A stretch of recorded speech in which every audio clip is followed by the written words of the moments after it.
Magandang araw mga ka-TH. Sa video po natin ngayon ay tuturuan ko kayo kung paano gamitin ang satellite para sa treasure. Pero bago yan, intro muna tayo.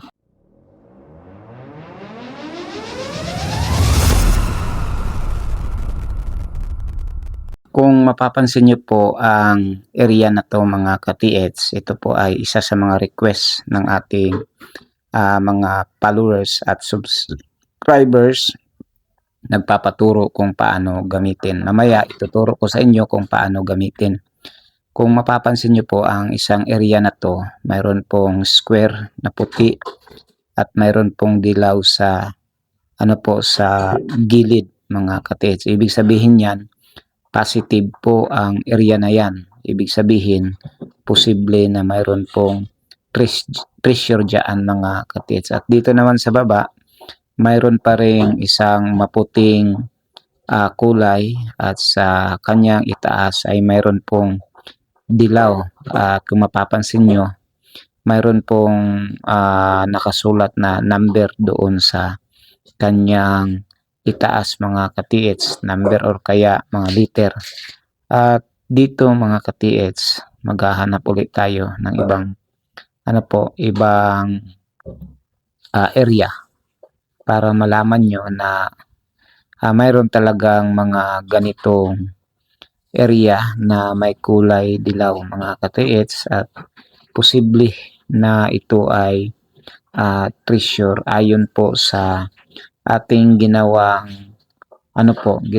research. Kasi nga po kung maalala nyo, yung mga treasure hunter na nag-treasure doon sa Baguio City, gumamit po sila ng satellite image katulad nito at doon nila nakita at natagpuan ang treasure sa pamamagitan ng satellite mga ka-TH. Ang title po ng video, The Lost Gold. Ang mga Amerikano po ang na treasure doon at sila po ang naghukay gamit po ang kanilang mga equipment. Siguro may may permit sa ating pamahalaan mga kapits. Ito rin isa sa mga magpapatunay.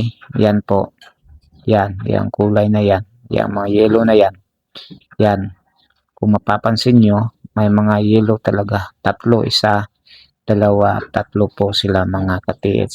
At dito naman sa itaas, punta tayo sa itaas, medyo malayo-layo na to, ibang barangay na to, ibang barangay, nasa bundok na po siya, pero mayroon pa rin ganoong kulay, walang bahay mga ka-TH, pero yan po yung makikita nyo. Ngayon marami pong nagsasabi na yan po daw ay bubong lamang, isang bubong lamang ng bahay, pero sa totoo lang hindi po yan bubong. Kasi nga po may pinuntahan tayong area at inimbestigahan natin ang area, mayroong ganyan, lumapit ako sa ganyang area, pero ang mga ka-TH, wala talagang bubong, walang bahay. Kaya ang sabi ko, may anomalya or may anomaly talaga dito sa ilalim. May nakikita yung satellite, yung pag-captured ng satellite sa area na yan, may nakita silang mga kakaibang bagay sa ilalim. At tayo na rin sa ating research mga ka-TH, ang mga ganitong ugali o ganitong nakikita ng satellite image ay posible nga na disturb yung yuta o kaya yung area na yan ay mayroon pong tunnel. Ayon po yan sa ating masusing pagre-research, pag-aaral sa mga ganyang bagay mga ka-TH. Kaya ang masasabi ko, ito ay 80% positive, ito ay 80% legit, at ito ay 80% tama mga ka-TH. Dahil nga po, ang ginawa ko ay pinag-aralan ang ganitong klase na pagtitingin ng image ng satellite. Kinukumpara ko mga ka-TH yung mga ibang lugar at yung mga may ganyang mga area mga ka-TH, pinuntahan natin at inobserbahan bakit nagkaganon. Ang sabi ng iba dahil daw sa tubig.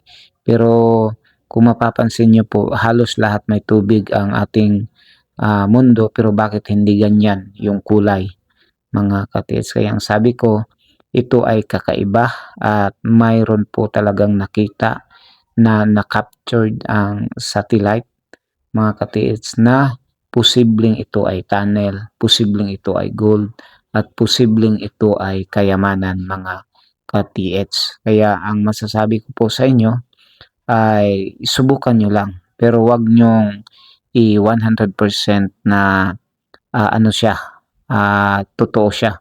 Pero para sa akin 80% at nasubukan ko na rin ito.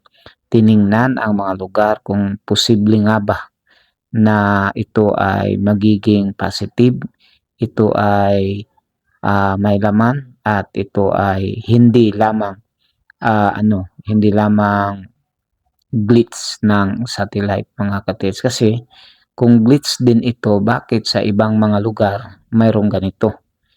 Pag sinabi mo kasing glitch, halimbawa sa isang lungsod, isang beses lang yan mangyayari na ganyan yung kanyang itsura. Pero ito, ano talaga siya, mga katids, talagang marami ang mga ganito. Tapos ang mga area na yan na pinuntahan natin, yung may mga ganyang kulay, ay may maraming mga marker. Yan ho yung tanong, bakit doon pa sa mga lugar na mayroon pong mga marker na ating makikita? Kaya talagang para sa akin, ito ay hindi glitch, ito ay legit, ito ay talagang may connection sa tinatawag nating Yamashita Treasure, mga ka-TX. At kung susubukan nyo po ito, mag-download lamang kayo ng ng Google Earth Map. Tapos dapat updated ang inyong location, i-update nyo yung location ninyo. Pagkatapos ang gawin ninyo, mga katis, ay i-search nyo lang kung ano yung lugar nyo, ano yung area nyo, mga katids, para malaman nyo kung ano ang mangyayari kapag ginamitan nyo ng ganito. At salamat po sa inyong panunood, at kung bago pa lamang kayo sa ating YouTube channel, huwag kalimutang mag-subscribe at i-click na rin ang notification bell para lagi kayong updated sa ating mga video.